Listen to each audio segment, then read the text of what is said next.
Karena Kau memang Bapa-Ku, maka hidupku terpelihara.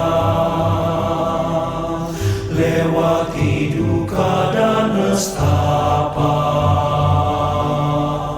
menyongsong semua yang baru. Karena Kau memang Bapa, tak sekalipun aku berhamba kepada dunia yang fana. Meski sang mara menghadapku,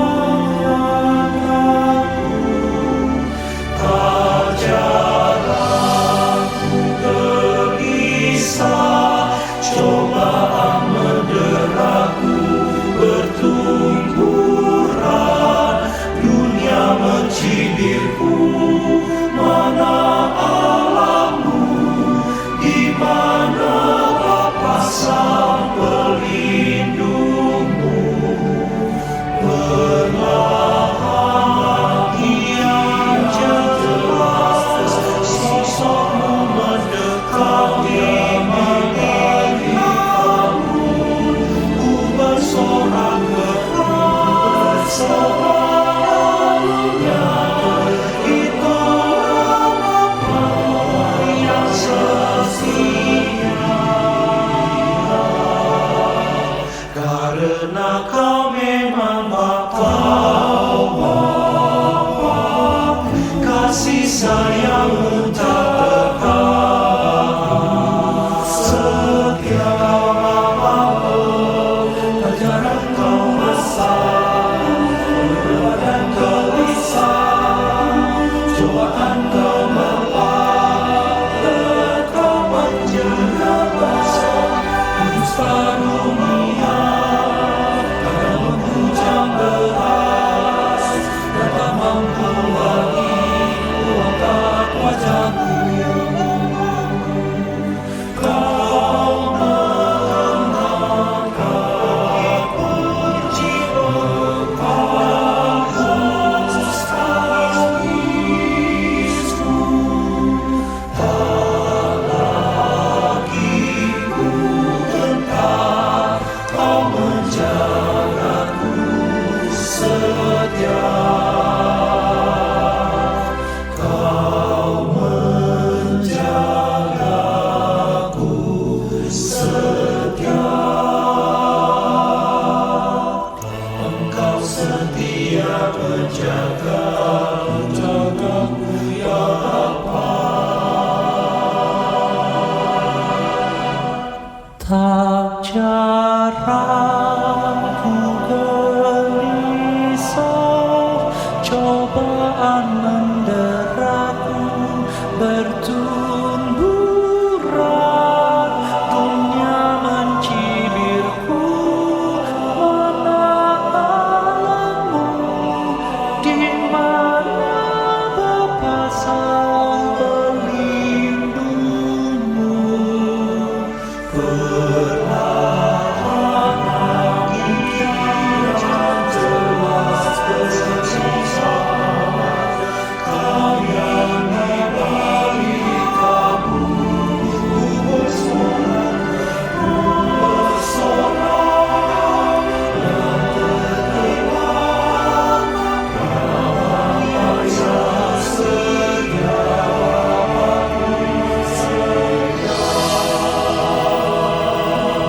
Bapa-Ku yang setia, Bapa-Ku yang setia. Karena Kau memang Bapa-Ku, kasih sayang-Mu tak bersisa yang akan kekal. Hadir-Mu tak pernah tercipta, meski sang waktu mendesakku. Karena Kau memang Bapa, maka kasih sayang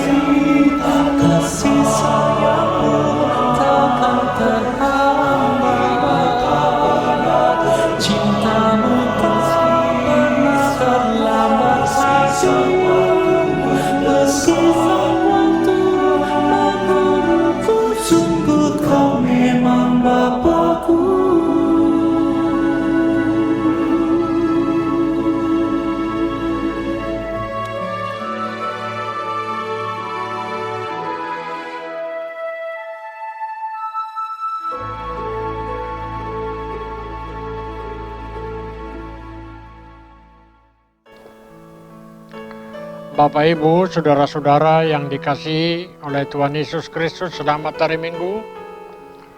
Dan bagi saudara-saudara yang berada di rumah, Tuhan Yesus memberkati dalam persekutuan kita dalam ibadah Minggu hari ini. Selamat mengikuti, salam sehat dan semangat bagi kita semuanya. Firman Tuhan menyapa kita di minggu ke-8 setelah Trinitatis, tertulis dalam Keluaran pasal 23 ayat 1 sampai dengan ayat 9. Demikianlah firman Tuhan. Janganlah engkau menyebarkan kabar bohong. Janganlah engkau membantu orang yang bersalah dengan menjadi saksi yang tidak benar. Janganlah engkau turut kebanyakan orang melakukan kejahatan dan memberi kesaksian mengenai sesuatu perkara. Janganlah engkau turut kebanyakan orang membelokkan hukum. Juga janganlah memihak kepada orang miskin dalam perkaranya. Apabila engkau melihat lembu musuhmu atau keledainya yang sesat, maka segeralah kau kembalikan binatang itu.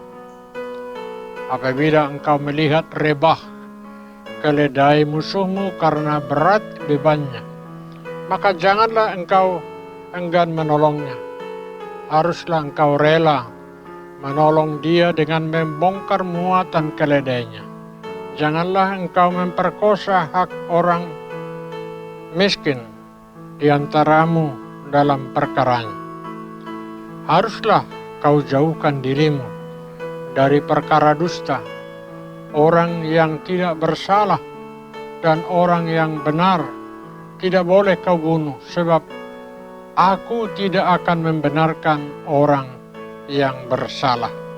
Suap janganlah kau terima, sebab suap membuat buta mata orang yang melihat dan memutarbalikkan perkara orang-orang yang benar. Orang asing janganlah kamu tekan, karena kamu sendiri telah mengenal keadaan jiwa orang asing, sebab kamu pun dahulu adalah orang asing di tanah Mesir. Demikianlah firman Tuhan. Bapak, Ibu, saudara-saudara yang kekasih, dalam nama Yesus Kristus, minggu ke-8 setelah Trinitatis, dengan topik khotbah minggu hari ini adalah melawan suap dan korupsi. Mengajak kita untuk menggumuli ada 3 hal. Yang pertama, melawan pembutaan mata rohani. Suap dan korupsi ternyata bukan hanya terjadi pada masa kini, melainkan sudah ada sejak lama. Nats yang telah kita baca menyadarkan kita bahwa Allah sendirilah yang melarang perilaku itu kepada umatnya Israel. Sebab dampak yang ditimbulkan kedua perilaku itu sangat merusak. Firman Tuhan menyatakan bahwa mata rohani seseorang bisa mengalami kebutaan hanya karena dirasuk dan dirusak oleh roh suap dan korupsi. Akibatnya, seseorang tidak lagi memverifikasi informasi yang diterimanya dan yang disampaikannya.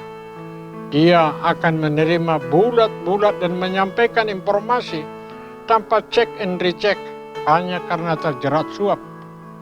Dalam banyak kasus, orang miskin, orang yang tidak memiliki akses kekuasaan, acap kali menjadi korban. Jemaat yang dikasihi oleh Tuhan Yesus Kristus, orang Kristen harus dapat memverifikasi kebenaran berita yang diterimanya dan yang akan disampaikannya. Jika tidak, informasi yang disampaikan itu bisa saja dikategorikan berita kebohongan atau hoax. Dampaknya seseorang akan berhadapan dengan aparat keamanan karena dituduh telah melanggar undang-undang ITE. Karena itu kita sedapat mungkin berupaya agar tidak terjerat oleh roh dan korupsi yang membutakan mata rohani. Saudara-saudara, orang percaya tidak boleh jatuh ke dalam perilaku ikut-ikutan untuk melakukan kejahatan dan kebohongan tentunya. Kita harus melawannya dengan mengatakan benar jika benar dan salah jika salah. Selebihnya berasal dari si jahat.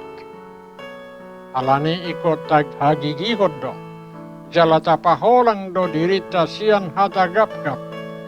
Manang hata gabus. Taingot ma dang di halo mohod debata. Jolma parhata gap-gap. Yang kedua, mengasihi musuh. Firman Tuhan berkata, kasihilah musuhmu, tolonglah musuhmu. Tentu tidak enak rasanya dibenci dan dimusuhi, apalagi saat kita sedang membutuhkan pertolongan. Sungguh menyakitkan jika tidak ada yang memberi pertolongan. Firman Tuhan hari ini mengajak semua umat yang percaya agar hidup dalam perdamaian. Sekalipun ada orang yang melukai hati kita, namun saat dia membutuhkan pertolongan semestinya kita menolongnya. Pertolongan orang percaya bukan didasari oleh sikap atau perilaku seseorang, melainkan oleh karena salib Kristus. Pada salib Kristuslah kita menemukan kasih Allah yang melampaui segalanya. Tidak ada kejahatan yang terlalu besar yang tidak dapat ditebus. Pada salib Kristuslah kita menemukan ciri dan diri kita, style kita yang sesungguhnya tidak layak dan tidak pantas untuk dikasihi, namun dilayakkan dan dipantaskan oleh kasih-Nya, oleh pengampunannya. Toktong mahita mabahin nadenggan, tu dongan nakpe diula nasodingga tu hita buasa. Ala hatana madoksian rohamuna ma ulahamu, nasa sibahenomuna songon na tutuhani, dada tu dolma. Yang ketiga adalah hidup di dalam keadilan dan kebenaran. Perilaku suap dan korupsi tidak memberikan kebahagiaan. Dia selalu dikejar oleh bayang-bayangnya sendiri. Setiap orang yang melakukan suap dan korupsi akan memikirkan kebohongan lainnya agar tindakannya tidak diketahui orang lain. Sikap itu hanya menyuburkan kebohongan demi kebohongan. Dengan kata lain, kebohongan akan beranak pinak hanya karena perilaku suap dan korupsi. Jemaat yang dikasihi oleh Tuhan Yesus Kristus, Allah tidak memihak pada pelaku suap.